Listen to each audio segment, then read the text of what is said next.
Olá, seja muito bem-vindo, seja muito bem-vinda a mais uma edição do Pod News, o podcast do SBT News. Eu sou Ariane Bittencourt e hoje você vai se interessar bastante sobre esse assunto porque a gente está ouvindo falar já há semanas, não é? Na verdade, há muitos anos, mas há semanas com muita intensidade a respeito do acordo entre Mercosul e União Europeia, não é? Um acordo que se arrastou aí por cerca de 26 anos, viu governos entrarem, governos saírem e não saiu do papel. Tivemos, em meados de janeiro, um avanço importante, significativo, que foi a assinatura desse acordo que aconteceu no Paraguai, só que esse ainda não é o ponto de chegada, ainda há algumas coisas que precisam acontecer para que, de fato, esse acordo saia do papel. Ele precisa passar e ser aprovado no Parlamento Europeu, também nos parlamentos dos países que compõem o Mercosul. Na Europa ainda encontra ali alguma resistência, houve judicialização, então há alguns entraves pelo caminho, mas existe uma expectativa muito grande para que esse acordo comece a valer o mais brevemente possível. O governo brasileiro fala, inclusive, na expectativa de uma vigência ainda neste ano de 2026, e a gente vai tentar entender um pouco mais dos meandros desse acordo, do porquê que ele é tão importante para o Brasil e também para a indústria brasileira. E é por isso que a gente recebe com muita alegria nesta edição do Pod News o Frederico Lamego, ele que é superintendente de Relações Internacionais da Confederação Nacional da Indústria, a CNI, gentilmente atendeu o nosso convite. Frederico, muito obrigada pela presença, seja muito bem-vindo. Obrigado, Ariane. Prazer falar com você. O prazer é todo meu. Frederico, então a gente tem ouvido muito o governo brasileiro, primeiro rememorando todos esses anos de esforço, de tratativas para que de fato esse acordo pudesse ser efetivado. E a gente tem uma campanha muito forte agora no sentido de tentar mostrar para nós brasileiros, mas sobretudo para os europeus, que trata-se de um acordo igualmente bom para os dois lados, tanto para o bloco da União Europeia quanto para o Mercosul. De fato, esse acordo beneficia os dois lados, ou o Mercosul sai ganhando mais? Quem se beneficia mais? Olha, essa é uma excelente pergunta. O acordo ele beneficia os dois lados e ele tem uma questão fundamental que ele coloca no mapa de investimentos europeus o Mercosul. Quando a gente analisa o histórico das relações internacionais, aí no caso do Brasil, e sobretudo quando a gente analisa o histórico, o desenvolvimento industrial brasileiro, países como a Alemanha, como a Itália, a Suécia, até a França tiveram um papel muito relevante no nosso desenvolvimento industrial. Só que nos últimos 20 anos, a Europa se direcionou, assim como outros países, para a China. Com o acordo, há uma expectativa grande que esses investimentos retornem ao Brasil, na medida também que você crie condições aqui. A gente precisa também ter uma agenda relacionada a toda essa questão do custo Brasil, de facilitar negócios, né? Aqueles rankings de doing business, o Brasil precisa melhorar muito a posição. Mas ele é benéfico para ambos os lados, quer dizer, nós estamos dando a oportunidade para a Europa, que tem indústrias de ponta, tecnologia de ponta em diversos segmentos, de ter acesso a um mercado de mais de 250 milhões de pessoas, quando a gente analisa o Mercosul como um todo, que tem uma ampla necessidade de novos produtos, que são economias emergentes. E o acordo ele prevê também uma redução tarifária gradativa, o que vai permitir para que ambos os blocos passem a conhecer as realidades de cada um dos seus respectivos mercados de forma gradativa. Isso é muito importante até para a gente desanuviar um pouco da percepção europeia, muitas vezes errada, sobre práticas de desmatamento ou práticas ambientais, muitas vezes onde o Brasil é taxado. E, no fundo, o que nós queremos é aproximar essas duas culturas e colocar, no caso o Brasil, no mapa da atenção dos europeus. Sensacional. Agora, quando a gente ouve esse histórico e todo esse tempo que demorou para que esse acordo pudesse, de fato, ser assinado como aconteceu em meados de janeiro, a gente fica muitas vezes se perguntando por que demorou tanto, né? Porque entraram governos, saíram governos, as composições dos países mudaram aqui no Mercosul muitas vezes, na União Europeia também. O que explica essa demora toda? Olha, como você bem colocou, é um conjunto de fatores. Primeiro, foram várias alternâncias de governo, tanto nos países do Mercosul quanto na União Europeia. Existe desde o início uma resistência de determinados países europeus, como foi o caso da França, sobretudo de segmentos como é o setor do agro, como é bem conhecido, porque o setor industrial francês foi amplamente defensor do acordo. É interessante isso. E do lado do Mercosul também é importante colocar que pela primeira vez em muito tempo existe um consenso entre os 4 países sobre a importância do acordo. Apesar das diferenças políticas. Apesar das diferenças políticas e ideológicas. E todos entendem que essa agenda internacional ela tende a ganhar relevância, sobretudo em função dessa mudança desse cenário geopolítico. E o Mercosul precisa correr atrás do tempo perdido e buscar incrementar a sua agenda com novos acordos comerciais. Frederico, o que exatamente a gente tem aqui no Brasil que pode interessar mais e que mais interessa os europeus? E, da outra parte, o que do outro lado nos interessa e a gente pode ter esse comércio fomentado, facilitado a partir da vigência desse acordo? Olha, acho que vou começar explicando um pouco do que nós entendemos que sejam os grandes ganhos do acordo. Tá. No nosso entendimento, o acordo ele tem 3 grandes dimensões de ganhos. A primeira é acesso do Brasil e demais países do Mercosul a um mercado de 450 milhões de pessoas da União Europeia. E por que eu estou falando isso? Porque existem diversos países dentro da União Europeia dos quais o Brasil mantém relações comerciais muito pequenas. Então são sobretudo nesses novos mercados que existe um potencial grande de entrada de produtos industriais brasileiros. Só a título de exemplo, né? Nosso comércio hoje com a Europa gira em torno de mais de 90 bilhões de dólares. Nós exportamos mais ou menos a metade, a Europa também exporta para cá a metade. Mas quando a gente analisa, por exemplo, o nosso comércio com a Polônia, é da ordem de 2,4 bilhões, é exportação e importação. Quando a gente analisa o nosso comércio com a Grécia, é da ordem de 600 milhões de reais. Bem tímido. Com a Áustria é em torno de 1,4 bilhões de dólares. Bilhão de dólares. Então existem grandes potenciais a serem explorados por parte do Brasil e nós temos, obviamente, áreas que nós acreditamos e temos que são do interesse dos europeus. De um lado, toda essa agenda de transição energética, do qual o Brasil já possui uma grande expertise na questão do etanol e, sobretudo, agora nas novas discussões de novas tecnologias e de produtos que vão demandar tecnologias cada vez mais eficientes, menos poluentes e sustentáveis. E a Europa está com uma crise energética já de alguns anos, e o Brasil tem muito a contribuir com isso. Então, isso é um pouco do lado do ganho comercial, né? Como é que a gente pode explorar o acesso ao mercado de uma forma amplificada, tendo acesso a consumidores que muitas vezes não conhecem os nossos produtos, sejam agrícolas, sejam agroindustriais, sejam até na área de energia, como eu mencionei. Uhum.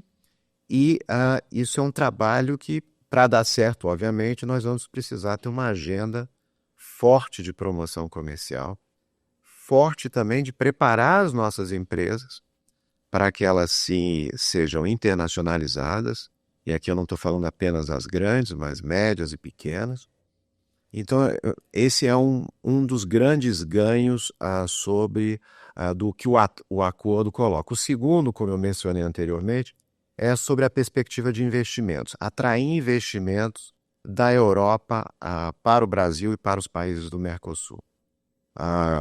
Como eu falei, a Europa teve um papel histórico no nosso desenvolvimento industrial. Nos últimos anos, se direciona para a China. E a título de exemplo, né, nos últimos 10 anos, a Alemanha investiu no Brasil cerca de 13,6 bilhões de dólares. E aqui isso se traduziu em vários anúncios de novas fábricas no setor automotivo, setor de autopeças, área de mecânica, energia e etc. Apenas no ano de 2025, a Alemanha investiu na China 8 bilhões de dólares, com um crescimento de 55% em relação a 2024. Então, uma vez o acordo assinado e implementado, e já assinado, ele já dá uma sinalização para empresas europeias que os países do Mercosul passam a entrar no radar. E a nossa expectativa, obviamente, é atrair esses investimentos numa perspectiva muito de modernizar os nossos parques industriais. E o terceiro ganho diz respeito à agenda de cooperação científica e tecnológica. Tanto o Brasil quanto os demais países do Mercosul, de um lado, e do outro lado, a Europa, nós temos interesses mútuos em desenvolver, como eu falei, essas tecnologias. Sim. No tema da transição energética, em temas relacionados até a tecnologias, até de inteligência artificial, toda essa agenda de minerais críticos que está sendo colocada hoje, como é que vai ser a produção de baterias no futuro, recuperação de baterias também, assim, uma vez que o Brasil é o segundo, detém a segunda maior reserva no mundo. Então, o acordo ele também viabiliza projetos de colaboração mútua e há indicativos que a União Europeia vai colocar recursos fortes para o Brasil. Para, novamente, isso dar certo, a gente precisa flexibilizar o nosso sistema de ciência, tecnologia e inovação, a gente precisa abrir a cultura das universidades e dos nossos centros de pesquisa para se internacionalizarem, porque a gente vai precisar ter muita flexibilidade para desenvolver projetos de pesquisa, de P&D aplicado, onde você precisa colocar contrapartidas para que os ganhos sejam compartilhados entre os dois lados do bloco. Então, esses três componentes são o que nós entendemos serem os grandes ganhos do acordo. Agora, Frederico, puxando um pouco de uma das suas respostas com relação à percepção dos europeus sobre a nossa cultura, em especial aqui no Brasil, não é? Recentemente, neste ano de 2026, a Apex Brasil, o presidente da Apex Brasil, Jorge Viana, ele falava que um dos objetivos agora da Apex, que trabalha para promover os produtos brasileiros, né, a imagem do Brasil, seria justamente esse trabalho de quase que fazer uma propaganda positiva do Brasil para os integrantes do Parlamento Europeu, para a Europa como um todo, porque existiu, segundo ele, nos últimos anos, uma percepção negativa e errônea, em algumas situações, que hoje não se explica, no que diz respeito ao nosso cuidado com alguns marcos regulatórios, ao nosso cuidado com o desmatamento, as práticas adotadas aqui no Brasil, e aí isso se soma ao que você mencionou, as resistências, especialmente dos agricultores franceses, que levaram até o presidente da França, que é alguém próximo do presidente Lula, a se opor à assinatura do acordo. Foram vários os protestos que a gente viu acontecerem por lá, eles alegando uma concorrência que seria desleal dos produtos do Mercosul com os produtos deles e tudo mais. Até que ponto você acha que realmente tudo isso pode ser vencido com uma propaganda positiva, com um bom trabalho de conversa, e até que ponto você acredita e aposta que talvez essa resistência possa persistir, que os meios para vencê-la talvez sejam outros, enfim, qual que é a sua avaliação especificamente sobre isso? Olha, excelente pergunta. Sobre a ótica da agenda de promoção comercial, como você bem colocou, o Brasil vai precisar fazer uma agenda intensa, inclusive de alocar recursos para levar os nossos produtos para conhecimento dos diversos países do bloco. E hoje, como você bem colocou, há um grande desconhecimento, mas por outro lado sabe-se do grande potencial do nosso setor agroindustrial e também do nosso setor energético, e isso é um motivo, muitas vezes, de causar as justificativas do lado europeu por precauções ou até da ameaças de aplicação de medidas não tarifárias. Agora, uma vez o acordo assinado, existem vários mecanismos já dentro do acordo de solução de controvérsias. E problemas, obviamente, surgirão numa relação tão complexa que envolve diversos países dos dois lados e com PIBs gigantescos. E o importante é colocar os setores empresariais para dialogar com seus pares na Europa. E isso é um trabalho que precisa ser intensificado. Agora, o Brasil também precisa fazer um dever de casa relativo a toda essa agenda do Custo Brasil, a toda essa agenda de facilitação de negócios, para que o Brasil possa melhorar o seu ranking de doing business nos próximos anos. A reforma tributária, ela facilita isso no médio prazo, quando a sua implementação começar a valer, porque ela passa a ter uma sinergia com o próprio modelo tarifário de impostos europeus, baseado no consumo, mas ela não é suficiente.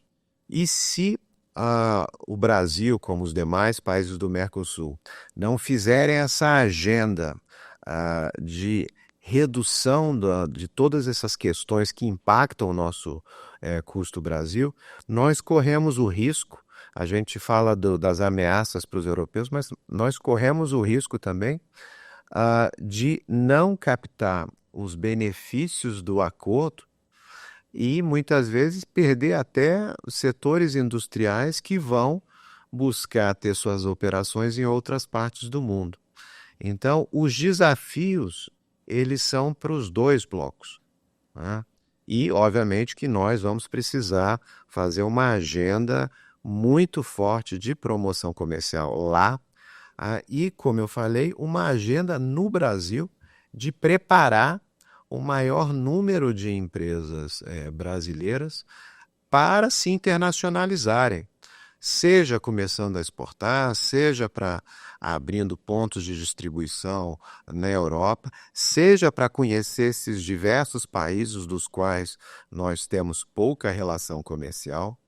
E nós temos uma dificuldade óbvia, que é uma quantidade limitada de empresas transnacionais brasileiras. Nós precisamos ampliar o número dessas empresas também, só que isso é uma questão de longo prazo. Então nós vamos precisar trabalhar muito uma agenda com as pequenas e médias, fortalecer canais de contato na Europa, abrir escritórios comerciais. A CNI já está com o escritório em Munique, estamos pensando em outros, a própria Apex também, como outros, e ter uma atuação coordenada e articulada.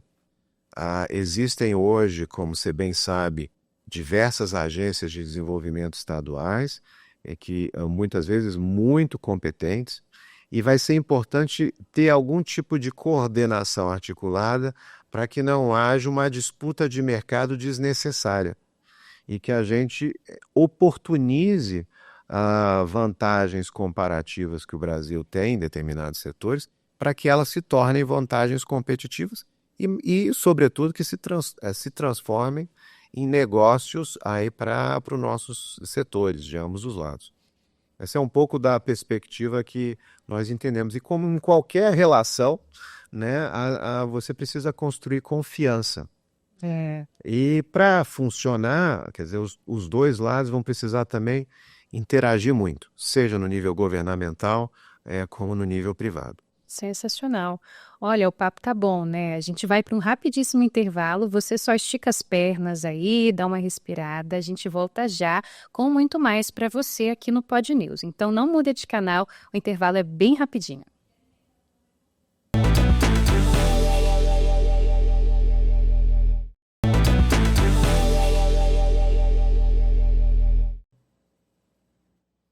De volta com o nosso Pod News, hoje comigo, Ariane Bittencourt, dando as boas-vindas para você que está chegando agora aqui na nossa programação do SBT News, pode chegar, e continuando aqui com você que está com a gente desde o comecinho desta edição, a gente está recebendo o Frederico Lamego, ele que é superintendente de Relações Internacionais da CNI, a Confederação Nacional da Indústria, e já estamos tendo uma excelente conversa sobre os impactos do acordo entre Mercosul e União Europeia. Falamos um pouco também sobre as dificuldades, os entraves que esse acordo já assinado em janeiro ainda encontra, não é? E pode encontrar até que de fato comece a valer, mas a gente tem discutido aqui perspectivas muito boas, tanto para os países do Mercosul e, claro, para o Brasil, quanto para os da União Europeia, quando de fato tudo isso começar a valer. E aí eu quero entrar agora, Frederico, com você um pouco mais na situação da indústria brasileira. Aproveitando, obviamente, que você é da CNI, a gente tem que falar de indústria. Como que a nossa indústria está hoje e como que ela pode verdadeiramente se beneficiar desse acordo? Os empresários brasileiros, achei muito interessante que no bloco anterior você disse que a indústria europeia, diferente do agro em alguns países, não oferece resistência, né, para o avanço desse acordo. Queria te ouvir um pouco sobre o porquê disso e sobre como que a nossa indústria aqui se beneficia desse pacto, desse tratado, enfim. Ariane, nós temos um dado na CNI que é muito importante, que já clarifica bem o ganho para a indústria. De cada 1 bilhão de reais exportados pelo Brasil para a União Europeia, são gerados cerca de 21 mil empregos. Olha aí. Então, esse é um dos dados que indicam a importância de se ampliar essa agenda comercial do Brasil com outros países. E no caso específico da União Europeia, quase 47% das nossas exportações atualmente são de produtos semi ou manufaturados. E aqui também incluo a agroindústria dentro da conta. Então, na medida em que você amplia o mercado para um mercado de 450 milhões de consumidores, de alta renda, com condições tarifárias reduzidas, você abre um enorme potencial para as empresas brasileiras e, sobretudo, para as indústrias brasileiras ampliarem seus mercados. Nós já estamos vendo alguns casos, por exemplo, no setor aeronáutico, como é bem conhecido. A Embraer já viabilizou venda de produtos para a Holanda, para a Áustria, está negociando venda de produtos militares para outros países do leste europeu. E isso, a venda não é apenas a venda, porque isso leva uma cadeia produtiva que começa a ser remodelada. Então, para produzir um avião da Embraer, são necessários produtos, muitas vezes, que vêm da Europa ou de outras partes do mundo. Eu tive recentemente na Áustria e foi nítido o interesse do setor industrial austríaco de participar das discussões e Embraer também no foco, muito no sentido de ver como é que suas startups, suas diversas empresas de base tecnológica podem participar desse tipo de agenda. E agora, como eu falei, nós precisamos fazer o nosso dever de casa, de se preparar e ter uma postura ofensiva de inserção internacional. Porque esse é um novo mundo que veio para ficar diante desse novo contexto geopolítico. Para o europeu, como você colocou no início da pergunta, o mercado do Mercosul é igualmente importante porque nessa lógica de selva global, como muitas vezes tem sido colocado aí por alguns, todo mundo vai começar a disputar mercado. E países, por exemplo, como o Paraguai, que muitas vezes tem uma população pequena, passam a fazer diferença também para pequenos e médios produtores europeus. E isso também vale para o nosso lado quando a gente começa a analisar que mercados nós precisamos atacar, que mercados nós vamos precisar ter uma agenda mais agressiva, como você bem colocou, para reduzir o desconhecimento, para que haja ganhos comerciais de ambos os lados. Você acha que essa postura ofensiva a gente ainda não tem e precisa adquirir? Olha, nós estamos hoje numa agenda crescente de novos acordos comerciais, o que é muito bem-vinda, né? Agora, quando nós nos comparamos com outros países de renda média, muitas vezes os nossos concorrentes diretos, nós estamos atrás, do ponto de vista de tempo e de assinatura. A título de exemplo, a Índia, que assinou um acordo de livre comércio com a União Europeia, já possui mais de 18 acordos comerciais.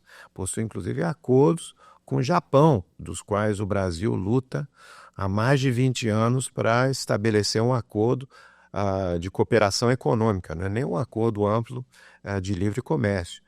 A Índia já tem acordo com todo o Sudeste Asiático, que é a ASEAN, já tem acordo com o EFTA, já está procurando se dinamizar para o Oriente Médio. Então, nós precisamos buscar essa agenda mais ofensiva de uma forma rápida e ágil. E é muito salutar e bem-vindo às frentes que estão sendo abertas. Então, como é o caso do Canadá, a potencial discussão de um acordo do Mercosul ampliado com a perspectiva de que se amplie o lado das nossas relações comerciais.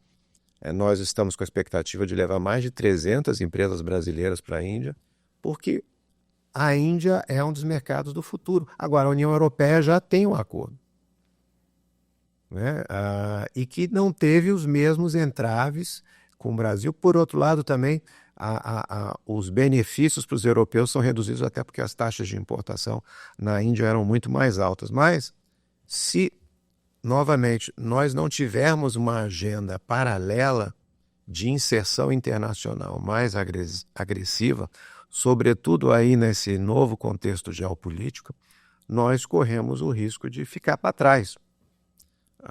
E como eu falei, cada mercado vai fazer diferença, então nós precisamos oportunizar tudo que vem dentro do acordo do Mercosul.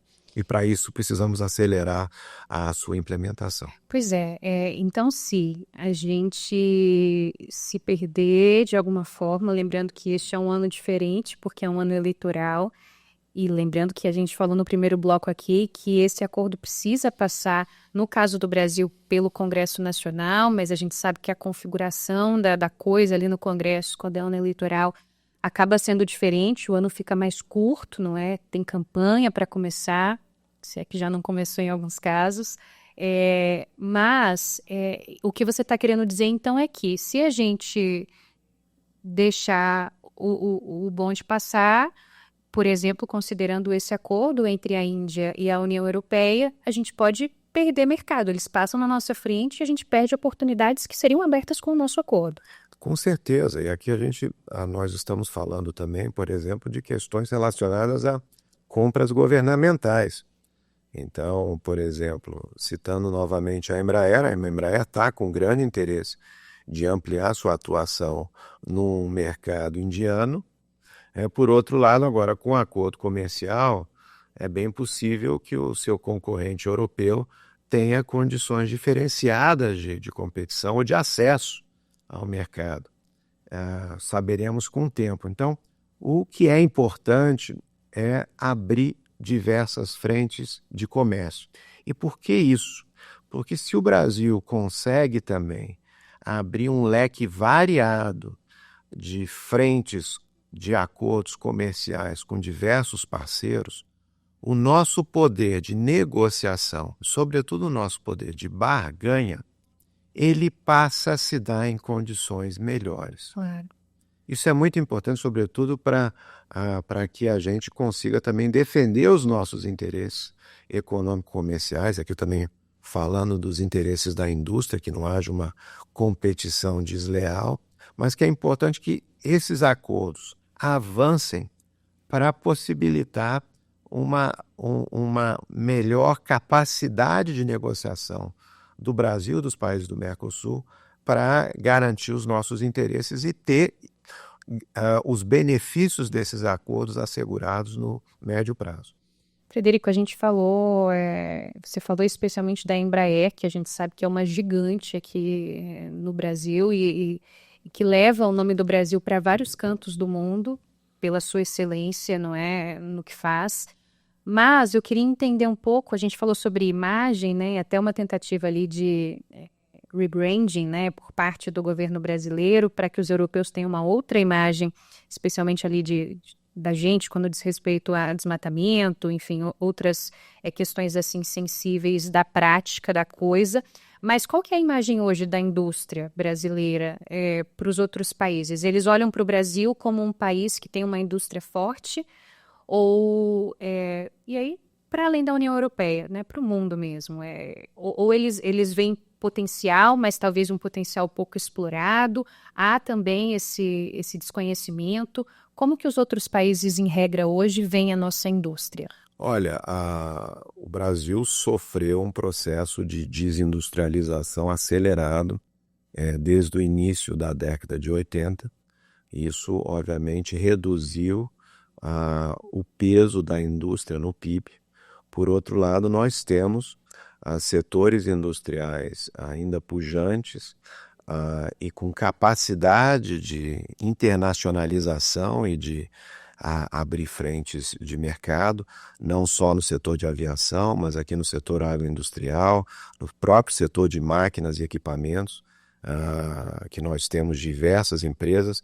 E aqui eu não vou me restringir às grandes, porque quando a gente analisa o nosso comércio com os Estados Unidos, são mais de 10 mil empresas brasileiras de todos os portos que fazem negócio nos Estados Unidos. E tem um percentual alto de empresas no setor de manufatura que fazem parte aí dessas cadeias de suprimento aí diversos. Agora, como você bem colocou, nós vamos precisar ter um rebranding e toda uma agenda de promoção comercial para facilitar o acesso e a mudança de percepção, como você colocou, dos consumidores europeus de produtos brasileiros e que isso não venham a ser percebidos como competidores.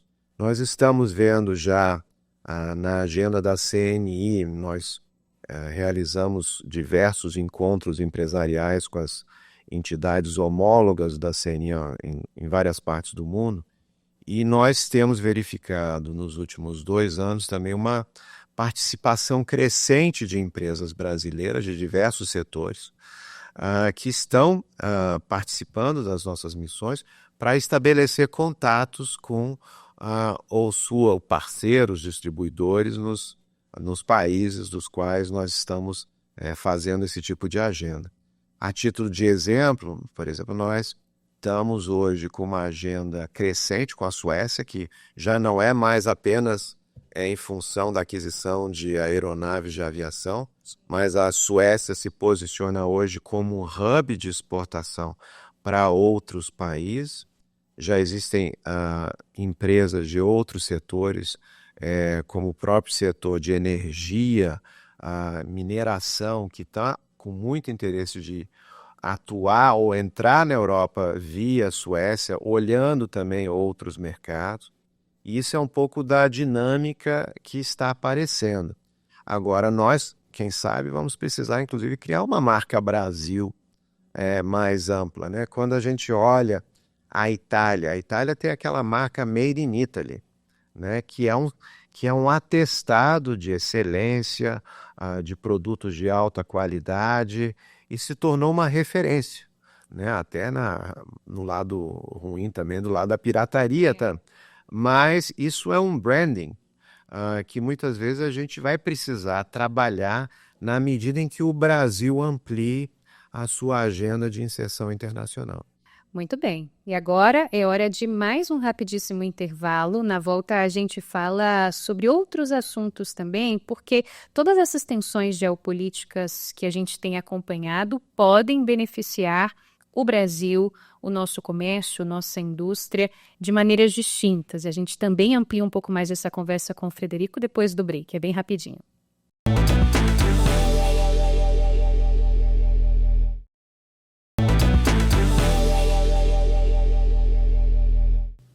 De volta, eu falei que era rapidinho, né? Ainda tem mais Pod News para você, para a gente tentar entender um pouco de como o Brasil tem tentado se posicionar, tanto no que diz respeito ao acordo entre Mercosul e União Europeia, quanto no cenário internacional como um todo, diversificando as suas parcerias comerciais.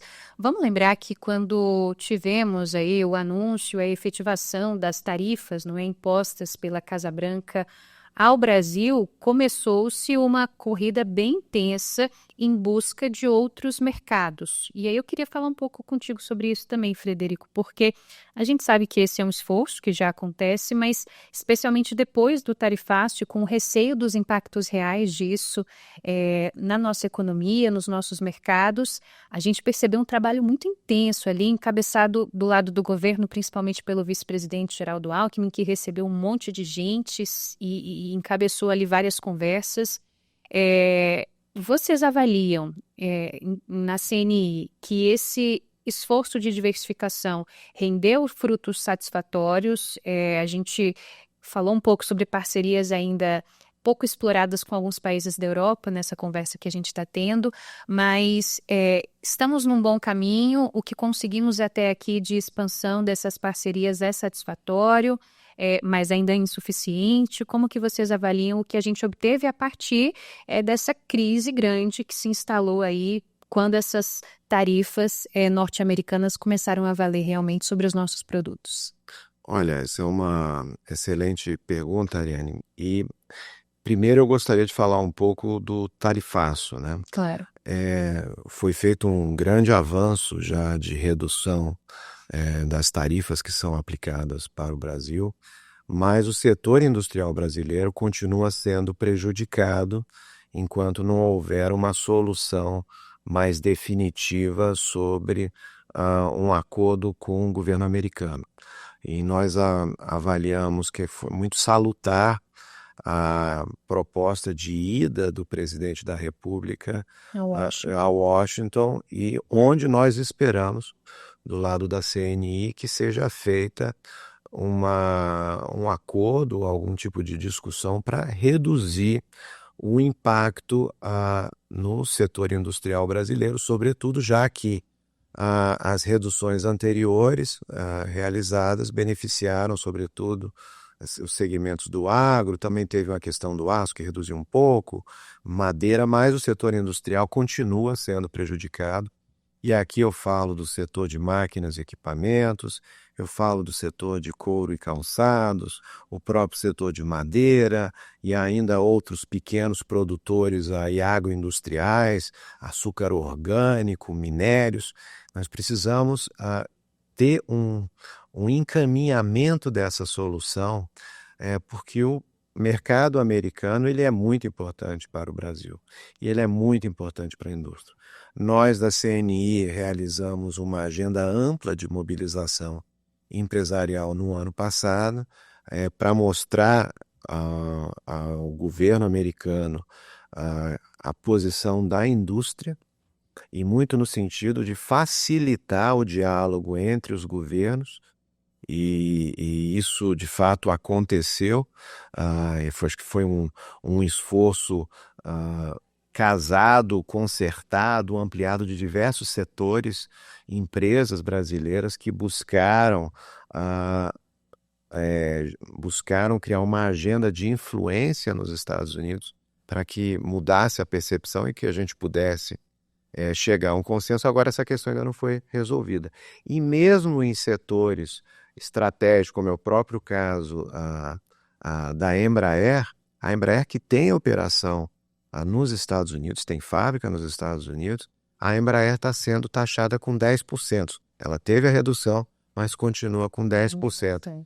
E por que isso é importante? Porque no acordo com a União Europeia, o setor de aviação está com tarifa zero. Então, 10% faz a diferença. Isso se traduz em impostos que poderiam estar se traduzindo em uma maior produção em escala, empregos e etc. Né? Quando a gente fala dessa agenda de acordos, essa é uma nova realidade que veio para ficar no nosso entendimento. E como eu falei, o Brasil precisa acelerar a sua agenda de acordos comerciais para que o Brasil não possa ficar atrás de outros países. Como eu falei, a Índia tem 18 acordos comerciais. Quando a gente pega a Indonésia, que hoje tem uma população até um pouco maior que a nossa, também está com um leque amplo de acordos comerciais. Quando a gente pega o México, e aqui estou citando países de renda similar a nós, também já possuem amplos acordos comerciais com diversos parceiros. Então, o Brasil precisa acelerar esses acordos. É muito salutar e bem-vinda a iniciativa do vice-presidente do Ministério da Indústria e Comércio, do próprio Itamaraty, de abrir essas diversas frentes. Nós estamos com uma expectativa alta que haja um avanço nas negociações com o Canadá, com a Índia, com Emirados Árabes, Reino Unido está sendo colocado também como uma nova discussão, para que, como eu falei, haja uma facilidade na capacidade de negociação brasileira para que a gente garanta os nossos interesses aí de uma forma ampla. E nós precisamos abrir outras frentes. E esse trabalho não para aqui. Com o acordo do Mercosul, isso é muito importante, isso também vai levar países do resto do mundo a terem maior interesse em buscar acordos com o Brasil. Aqui como exemplo, eu coloco o caso do Japão. Nós estamos discutindo com o governo japonês, e é uma coisa tanto do interesse do setor privado japonês quanto brasileiro, os setores industriais. Nós nos reunimos todo ano com uma pauta ampla de negócios, o estabelecimento de um acordo de cooperação econômica entre os dois países. Isso nunca avançou, sobretudo por falta de interesse do lado japonês. Houve ganhos já de acesso a mercado pontuais, até na visita do presidente Lula foram alcançados novos ganhos, mas o Japão também, se ele não ampliar sua relação com outras partes do mundo, o setor automobilístico dele vai começar a competir no futuro em condições desfavoráveis com seus concorrentes europeus no Brasil e no Mercosul. É o tal do ganha-ganha que a gente sempre ouve dizer. Exatamente. Então, é muito importante que essa agenda seja acelerada. E nesse contexto geopolítico estranho que nós estamos vivendo, essa tem sido a regra de se buscar acordos bilaterais para você, inclusive, diminuir o risco. Né? Você imagina se o Brasil tivesse uma concentração excessiva de exportação apenas com os Estados Unidos. Né?